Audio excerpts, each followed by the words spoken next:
Hello, and welcome to the Red Bank Humanists podcast. Each month, Red Bank Humanists hosts a public forum featuring speakers and topics covering a wide range of subjects of special interest to the humanist community. To learn more, including information about our monthly book club and our Drinking Post-Theologically events, visit redbankhumanists.org and follow us on Twitter at Red Bank Humanists.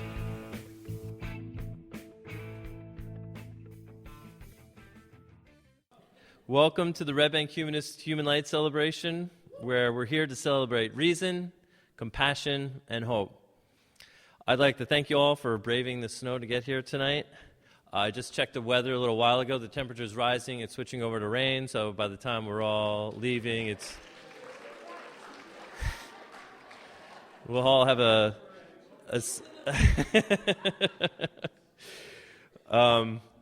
So it looks like the ride home is going to be better for everyone. I'd also like to thank some of our volunteers and board members for all the help in putting together this event tonight.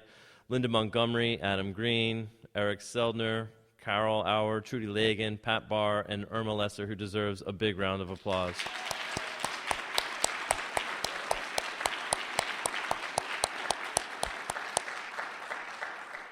And there's a lot of other volunteers and helpers, so I can't include everyone. Thank you, everyone. Thanks for coming. Human Light is the humanist answer to the winter holiday season.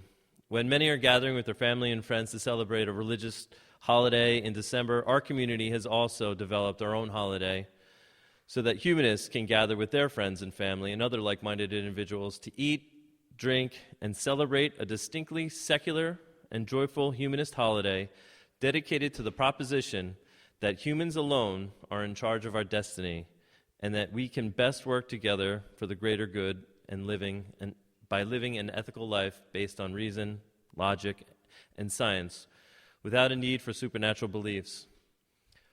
One of the good things about humanist celebrations in general is there are really no set rules or traditions. We're free to develop our celebrations in our own way. One way RBH has celebrated recently Human Light is to have some candles, which I just lit over by the dessert table, which there's 3 candles that acknowledge the importance of reason, compassion, and hope in our lives. There's no elaborate candle lighting ceremony. They're just lit. They're just there. And RBH has celebrated in many different Human Light celebrations in many different ways. We've had potluck dinner get-togethers at Carol Auer's house where people gathered around the piano and sang. We've been here once before where Paul Kurtz spoke to us. Last year we were at Elaine Bunn's residence over in the Highlands overlooking New York City, which was really nice. And we're back here again this year in celebration of the 10-year anniversary of the Red Bank Humanists.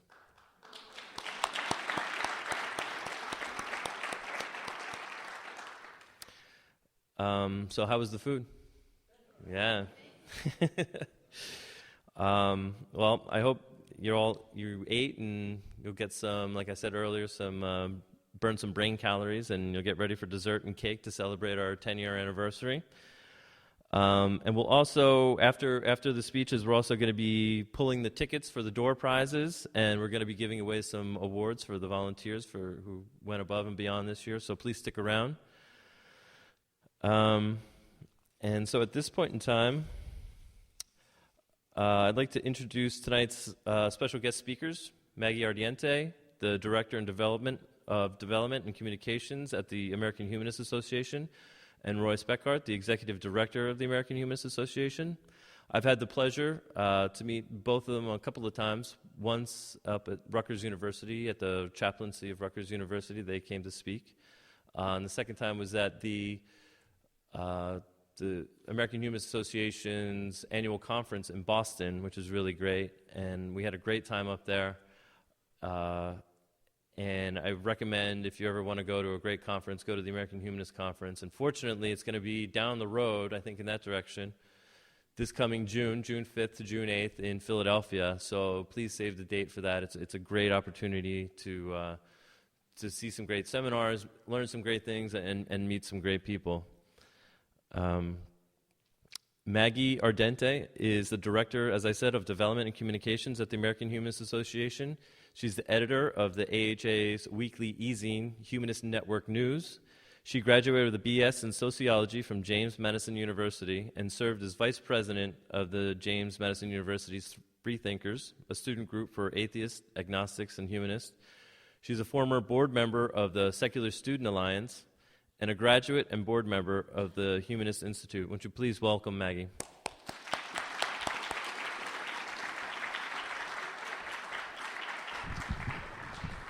Thank you, Stephen. Let me adjust. Yeah, great. There you go. Hi, everyone. Hi. Thank you so much. Thank you so much for having us again, and happy human light. May the flying spaghetti monster be with you all. So pardon the religious reference, but I'm here to bring the good news from the American Humanist Association, the national organization representing atheists, humanists, and agnostics in the United States.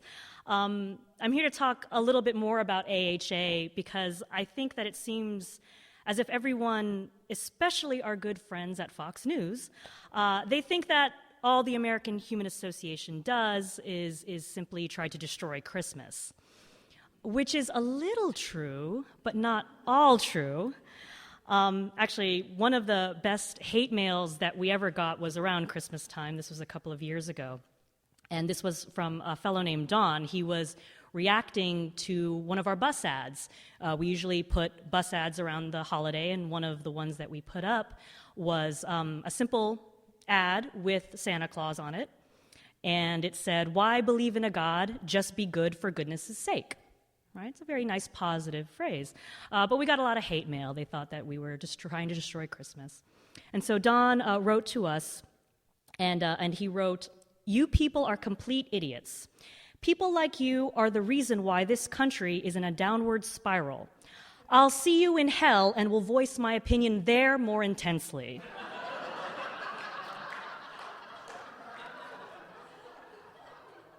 He's not on our side, and I can't make this up. Okay, so I'm not gonna talk about the negativity going on at Fox News regarding the war on Christmas. You know, there's a lot of great positive things that we as humanists can be very proud of.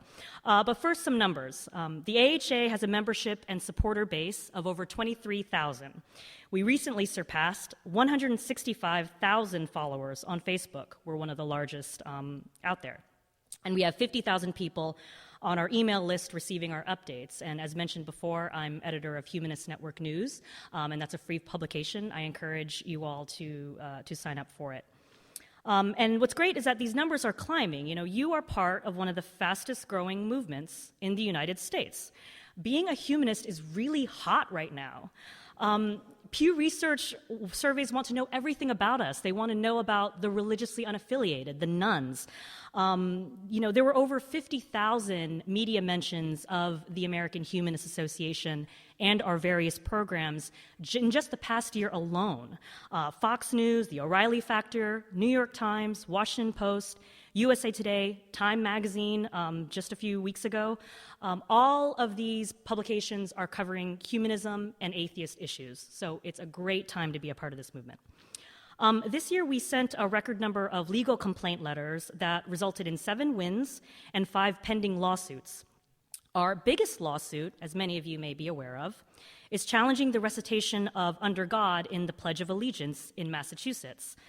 But rather than challenging the pledge as a federal case under the First Amendment, we're taking a page from the success of the LGBT movement with regards to marriage equality. And we're bringing the challenge to Under God at the state level, under each state constitution's Equal Protection Clause. And I know Dave Neosi is going to come next month, and he's going to talk more about that. The case was heard by the highest court, the Supreme Court of Massachusetts, this past September. And 2 days ago, we actually just got a note from the judges in the case.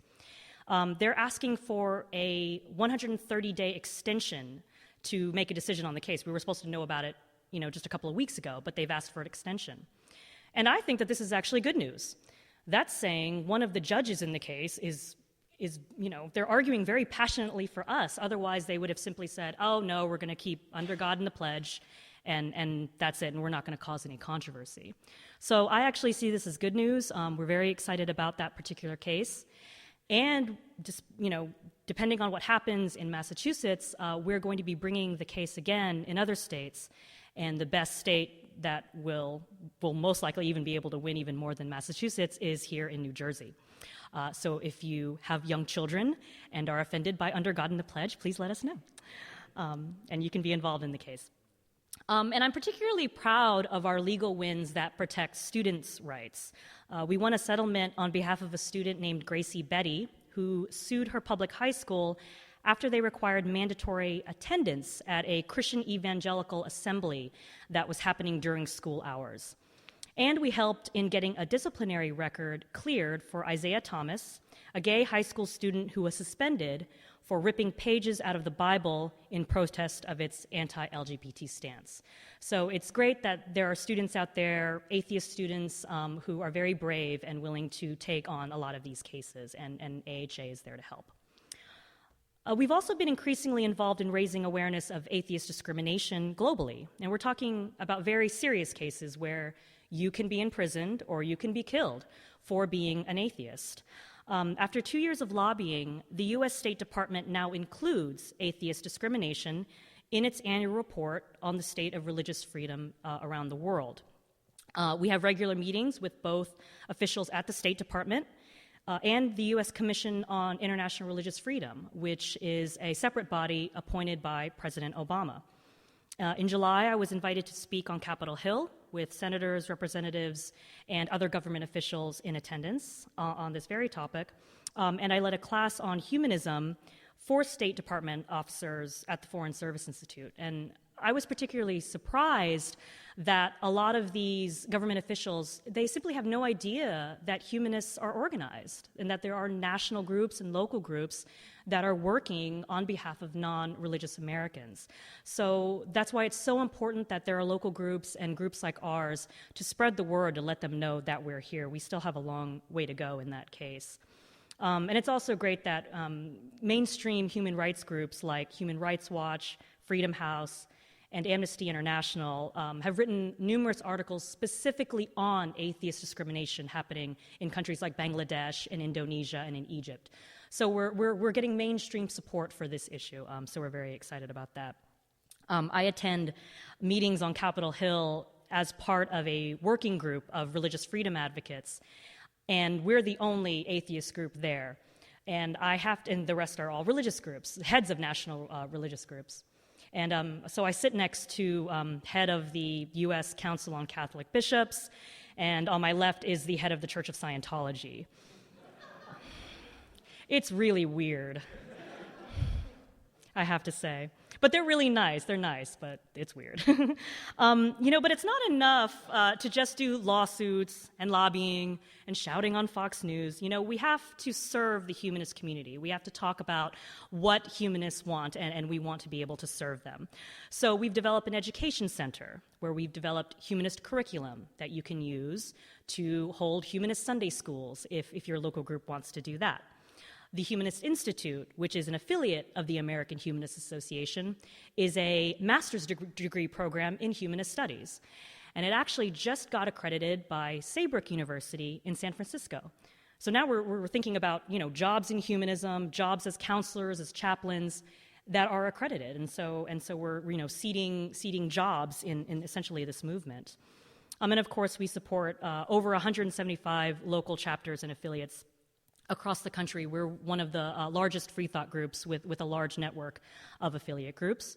And as mentioned with Lori, we have Humanist Press, which is our brand new publishing outfit, and we have a lot of great books coming out of there. If you're still looking for human light presence, definitely check out humanistpress.com and buy a book, and buy Lori's book as well, of course. And as mentioned before, we're actually going to be opening up registration for the 73rd annual conference in Philadelphia. It's just an hour and a half away, so everyone really should attend, June 5th to the 8th, 2014. We'll be honoring former U.S. Congressman Barney Frank as Humanist of the Year. We'll also be honoring host of National Geographic's Brain Games, Jason Silva, former National Center for Science Education Director Eugenie Scott, and popular feminist writer Jessica Valenti, and we'll be announcing some others. I can't mention them just yet, but other speakers and awardees in the coming weeks. I'd like to close with some very exciting insider information. You're hearing this news first because we just heard it yesterday on Friday. This Tuesday, the Free Thought Equality Fund, which is the first fully funded political action committee connected to the AHA's Center for Humanist Activism, which is our 501c4 lobbying group. The Free Thought Equality Fund will announce its endorsement of 5 candidates running for office in 2014.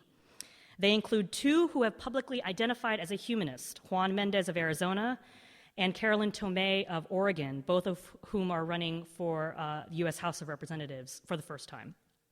Now, the other 3 are religious candidates, but I think you'll like them. Free Thought Equality Fund supports both religious and secular candidates as long as they support the common goal of advancing non-theist equality.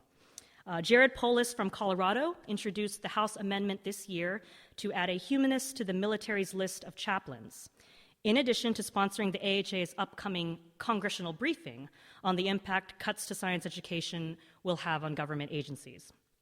Bobby Scott of Virginia has a 100% record of supporting church-state separation issues and has been a vocal advocate for non-religious Americans. And finally, and this will make New Jersey residents happy, we'll be endorsing Representative Rush Holt, who reintroduced the AHA's Darwin Day resolution. Yeah, Rush Holt is cool. You guys are lucky. Well, it's a district, but that's okay. So it's a great time to be a humanist and to be a part of this movement. I started working at the AHA 8 years ago, and I think that's a short period of time. I would have never imagined how far we'd be able to come in just a few years. With the nuns being so very popular in the media, with all the media press that AHA and other free thought groups out there are getting. Like I mentioned, it's a really great time to be a part of this movement, and so I thank you for those who are members of AHA, and thank you for being a part of this local group. Our local groups are so important. Please continue your activism. Please tell people you're a humanist and you're an atheist, and continue to put that positive face forward for our movement. That's how we'll be able to really grow and really succeed. So without further ado, I'll go ahead and introduce Roy Speckhardt, who is the Executive Director of the American Humanist Association. Roy has been Executive Director of the AHA for over 10 years, and has appeared on Good Morning America, CNN Headline News, National Public Radio, and Fox News a few times, and has written and writes for the Huffington Post. When Roy appeared on Fox News, he debated the head of the Catholic League, Bill Donahue. As some of you might know, Bill. Bill called Roy a cannibal because if you don't have the Bible to guide your morals, then we all just turn into cannibals, right? and our favorite person in our world, our absolute favorite person, Mr. Bill O'Reilly, called Roy the head humanist. Now, he said it like it was an insult. But I say that if Bill O'Reilly insults you, you know you've made it in this world. Please welcome Roy Speckhardt.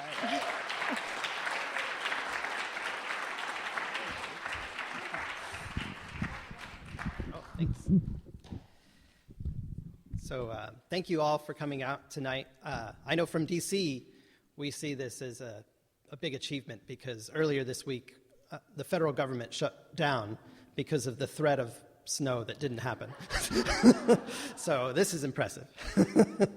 Well, from a humanist perspective, one of the most enriching things we can do to strengthen the connections we share with other human beings is getting together like this at this time of year, which often provides us an opportunity to do so.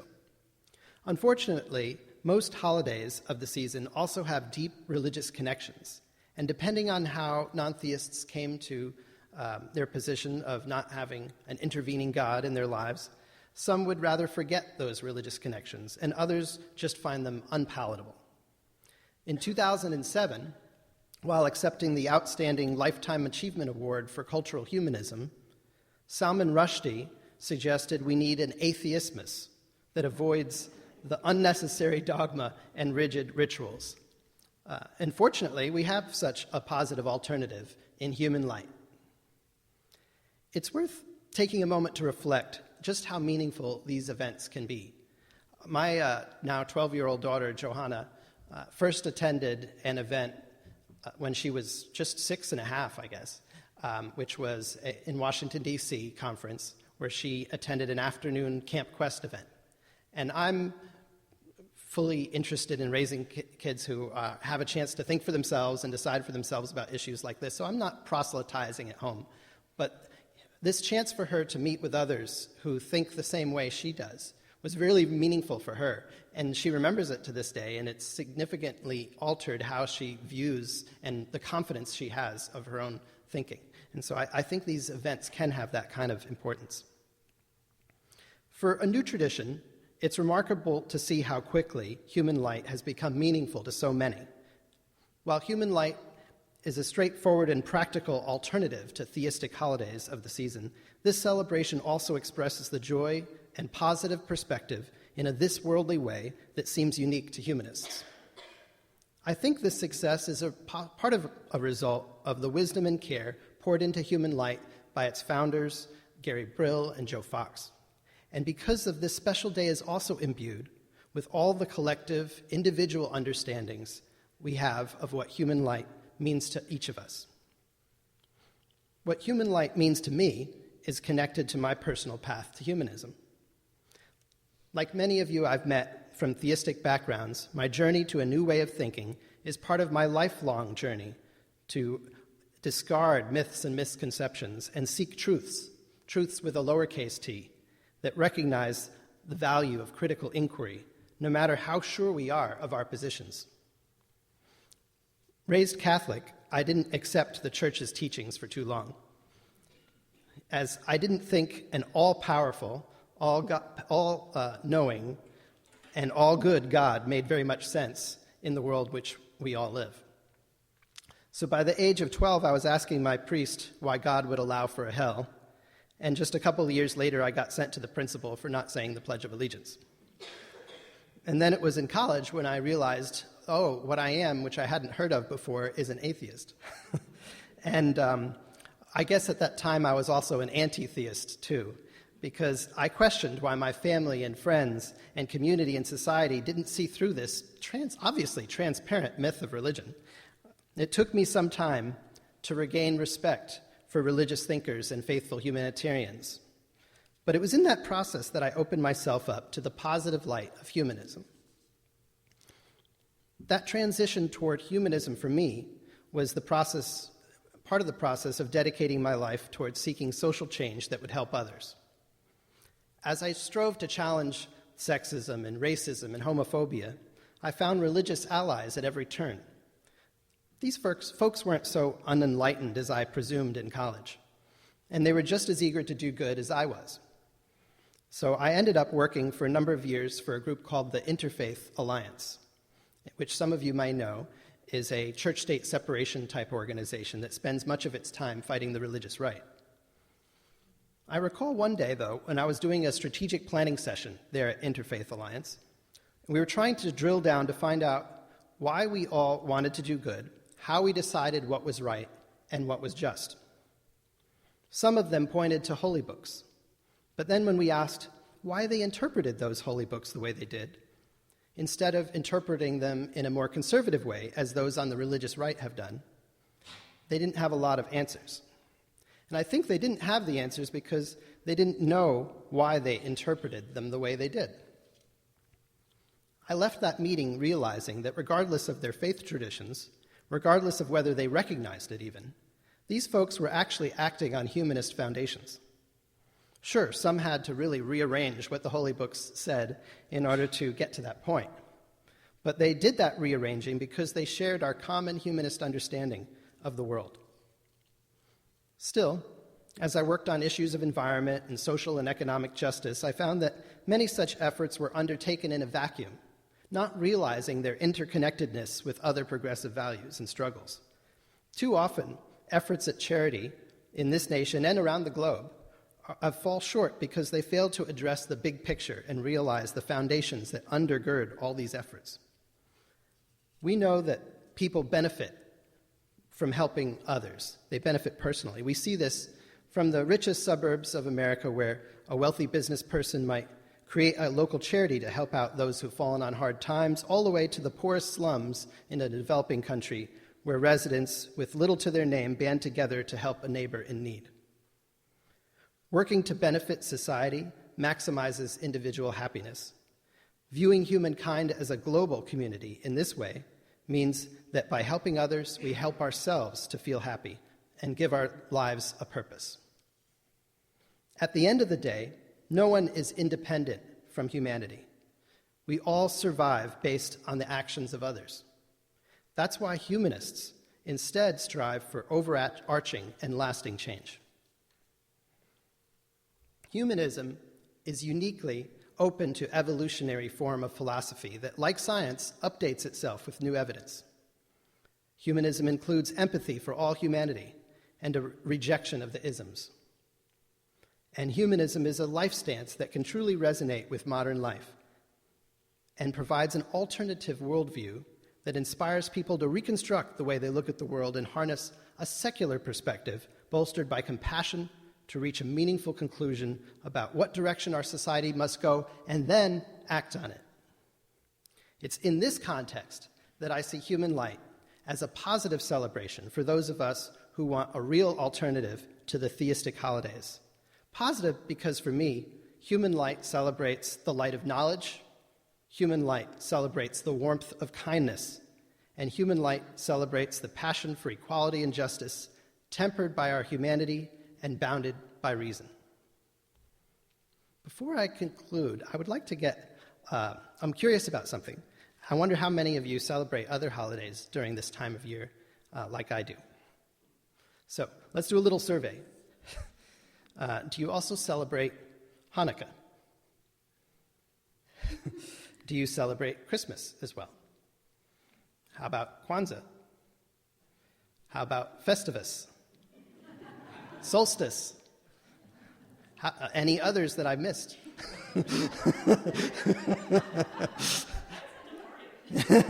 Just like to party. Yeah. We can appreciate that, I think, as humanists. Well, here we are celebrating Human Light.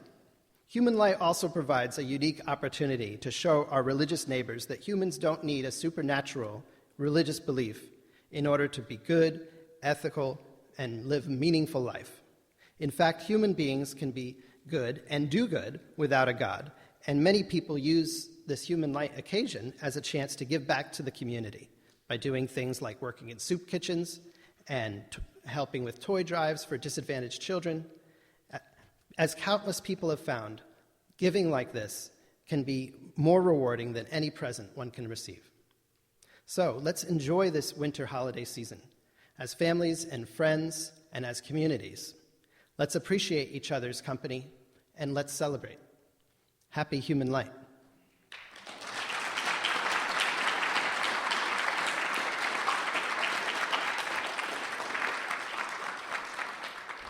I understand that we have a little time for some conversation, and I know we're going to do some conversation next door, but I'd like to lead a little bit here if we can.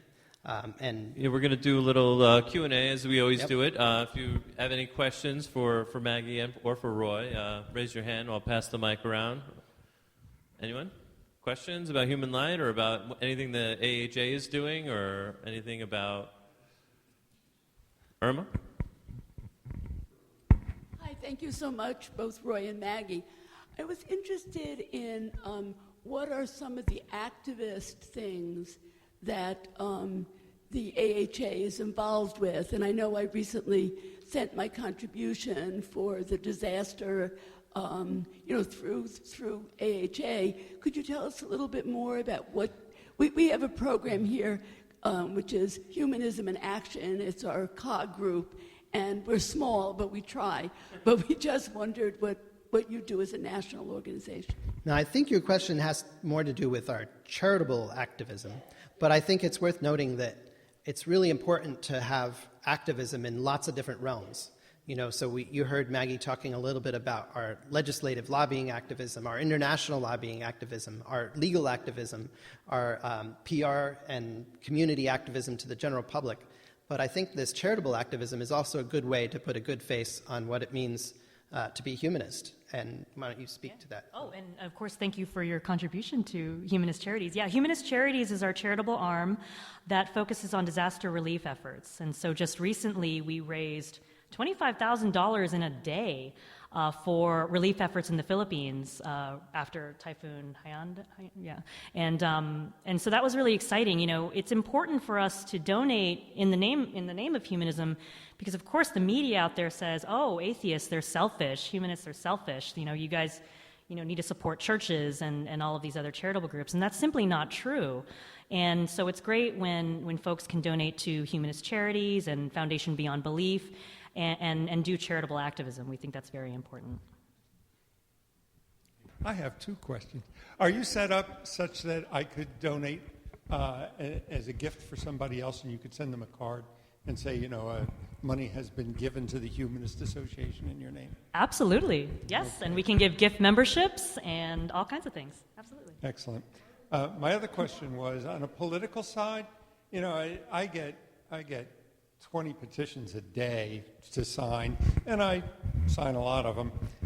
Would it behoove us as a group, would it be more powerful if we sign those petitions as a group and maybe sent in a letter signed by all the members as opposed to us doing it individually?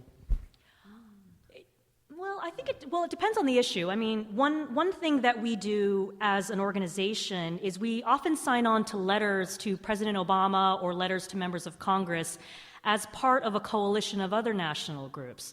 So one coalition we're a part of is a group called the Coalition Against Religious Discrimination.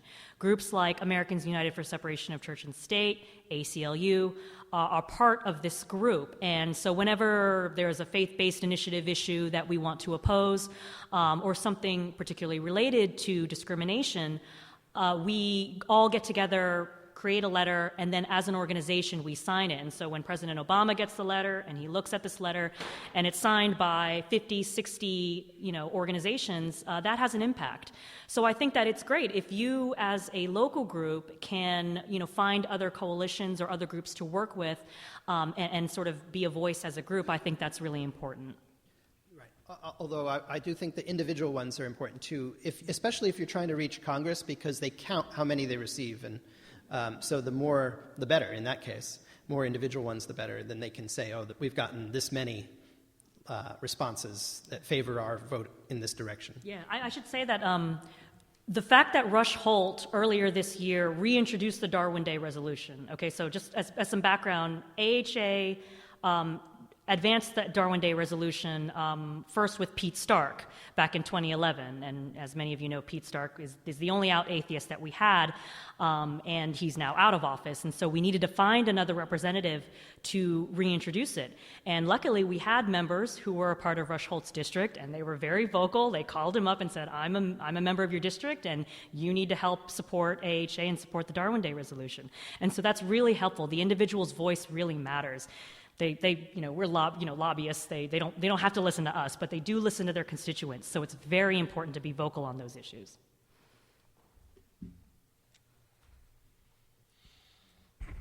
Hi. I think AHA is members of Secular Coalition for America, right? Mm-hmm. And I was just wondering, how do you make the distinction between what SCA does and what AHA does? And then I know also Sean Faircloth is starting this Secularity USA group for the 2016 election. And how do you see like all of these groups? Sometimes it seems things are splintered in many different directions. And would it be more effective if we just focused on SCA or something? I'm not sure. Sure, I definitely can appreciate that, and I know that it can be frustrating to be part of a small movement that has 30 different groups. But the truth is that I think that there's a lot of passionate ideas behind each one of them, and that other progressive movements in which I've been involved with also have many, many groups within them. And so it somewhat comes with the turf of the fact that we're growing, the fact that we've got a growing power base means that we're going to have a lot of these groups. But the Secular Coalition for America is a lobbying organization that was started by its member organizations, in charge with doing lobbying on church-state separation issues and representing secular Americans. And that's what they do. The lobbying that we do sometimes complements that lobbying, on church-state separation issues, but is a little broader as well because we cover a lot of other humanist issues like same-sex marriage issues and the rights of others and things like that. So if that gives you a little bit of the distinction in how we do our focus on lobbying. Any other questions? Do you have any information on sending cards or packages to atheist soldiers? Military atheists. Oh, you're doing it? Okay. Well, yeah. Oh, yeah. Absolutely. Okay. So, the president of the Military Atheists and Freethinkers is Jason Torpy, and he's a board member of the American Humanist Association. And he actually puts together, and his focus is military, so we support that. We don't want to replicate it and create our own program. So we support Jason's organization, and we send AHA materials like stickers and brochures, and he puts together these care packages and sends them to soldiers. So absolutely, I think that's a very important issue. I'm a personal donor to the Military Atheists and Freethinkers. I encourage everyone to be a member of that group as well. Dave, our collection for December was for the atheist soldiers, and we're putting together the care packages on Tuesday. So if you're interested, let us know. Oh, that's wonderful. Yeah. Wonderful. And if somebody wants to add something before we get it all packed up, you can bring it to Trudy's house. She lives in the Red Bank in Lincroft, or to my house. I live in Brick. And we're also hoping that our Treasury will help pay for some of the mailing costs. Help. What are some of the items we still need? Well, I think we've collected peanut butter. She knows more. No. There's a huge list that they give you, but some of the things that were kind of missing were like hot cocoa mix and jerky and, like fruit snacks, things like that. Dried fruit and nuts. Dick? Yeah, there's clearly a lot more nuns than there are people who are members of humanists and other similar organizations. And I think one of the reasons is the religious folks have done a great effort to make atheism a bad thing, and I think people are afraid to go beyond being a nun to being a member. Are you doing any specific things, or do you have any specific advice on how to change that situation and encourage people? Well, I think that you're absolutely right. And in fact, without going too long into it, AHA's history, for those many of you know, we've been around for many years. We started in 1941. And up until around 2000, our organization took a kind of a backseat issue to the issue of atheism and belief in God or not belief in God. We said, well, we don't believe in God. It doesn't matter to us. But of course, it does matter to a majority of Americans. And we found we were ahead of the curve on a lot of social issues. I talked about same-sex marriage. We were supportive of that before Stonewall, before Harvey Milk. We were supportive of elective abortion before Planned Parenthood was even doing abortions, before NARAL was started. We were ahead of the curve on a lot of important issues like end-of-life choices too. But that being ahead of the curve wasn't having much impact because nobody took us too seriously once they got to know us and found out we didn't believe in God. And so we've got to fight this stigma. We've got to achieve victory over this stigma against those who don't happen to believe in a God intervening on a daily basis. And once we do that, then all the great ideas and science-based and logic-based and compassion-based thinking that we have will be much more successful. And so a lot of AHA's efforts, legally and PR-wise and Good Without a God, are right in line with that strategy. Anyone else? Any other questions? Second question, Dick? I have another question, which is, and it's related. Every time I know a lot of, seem to run into people who have become atheists, but it's been a struggle for them. And it seems like most of the time those struggles are lonely struggles. And so my question is, do we do anything, or does the organization do anything to sort of help those people once they identify themselves and say, I'm struggling with this? Okay, here's some resources and other people you can talk to. Do we have anything like that you know of? Do you want to? This is something we're working on. You know, we want to provide resources for people who need it. For instance, there's the Kids Without a God site that we launched last fall, where there's separate sites, one for really little kids and one for teens, and they're done in a way that really gears towards kids of that age. Let's face it, you know, Christians, Muslim kids, whatever, there are sites already for them, and they've been there for ages. There have been materials for those kids for ages to help get them comfortable with their faith. Why not have one to get us comfortable with our lack of faith? And so this has that. And there's fun stuff from Bill Nye the Science Guy on there and things like that. There's also things for parents to help teach kids about it.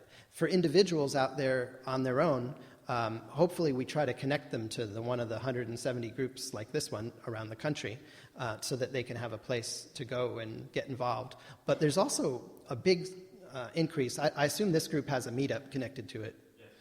Right, that's quite necessary these days. And but there are other meetups that go beyond that 170. I think that there are places for people to connect who really want to, and hopefully we'll get more and more of them. Right, and we've done messaging billboards and bus ads before that focused on, you know, don't believe in God, you are not alone.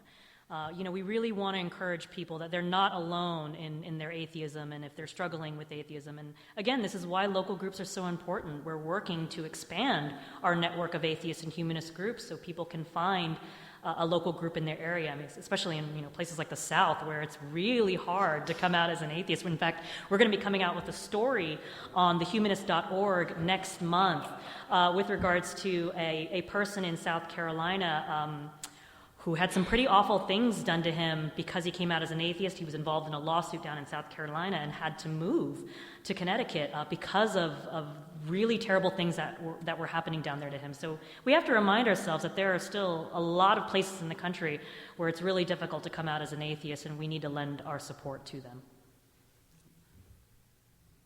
All right, so let's give a big round of applause to our guest speakers, Roy and Maggie.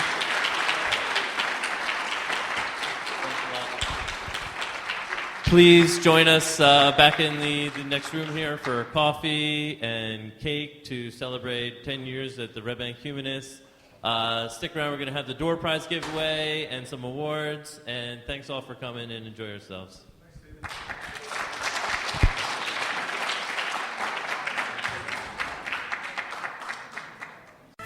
Thank you for listening to the Red Bank Humanist Podcast.